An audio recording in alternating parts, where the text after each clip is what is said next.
2026 football বিশ্বকাপ যখন মাঠে গড়াতে আর 4 মাসের মতো সময় বাকি আছে, তখন বিশ্বকাপের ফেভারিট দল নিয়ে বিভিন্ন পরিসংখ্যান আর তত্ত্বের কথা শোনাচ্ছে ফুটবল বিশ্লেষণধর্মী বিভিন্ন প্রতিষ্ঠান। এবারের বিশ্বকাপে ফেভারিটের তালিকায় অন্যতম সেরা ব্রাজিল। ইতিহাস তো ব্রাজিলের পক্ষে আছেই, তার সাথে বর্তমান দলটার পারফরম্যান্স আর বিভিন্ন পরিসংখ্যান এবং তত্ত্ব যদি মিলে, তাহলে এবারে বিশ্বকাপে ফেভারিটের তালিকায় যে ব্রাজিল শীর্ষ 5-এ অন্যতম দল, সেটা আর বলার অপেক্ষা রাখে না।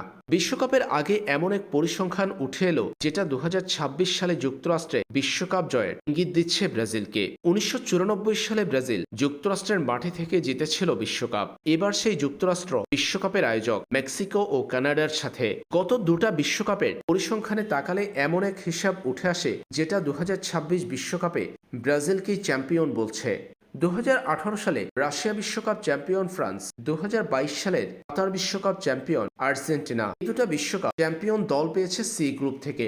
সি গ্রুপে 2018 রাশিয়া বিশ্বকাপে ছিল ফ্রান্স, অন্যদিকে সি গ্রুপে 2022 সালে কাতার বিশ্বকাপে ছিল আর্জেন্টিনা। এবার 2026 ফুটবল বিশ্বকাপে সি গ্রুপে আছে ব্রাজিল। মরক্কো, হাইতি ও স্কটল্যান্ডের সাথে ব্রাজিলের অবস্থান। গত দুই বিশ্বকাপের চ্যাম্পিয়ন হওয়ার ধারা অব্যাহত থাকলে এবারও সি গ্রুপ থেকে চ্যাম্পিয়ন দল আসতে পারে বিশ্বকাপে, আর তা হয়ে থাকলে ব্রাজিলই হবে এবারের বিশ্বকাপের চ্যাম্পিয়ন।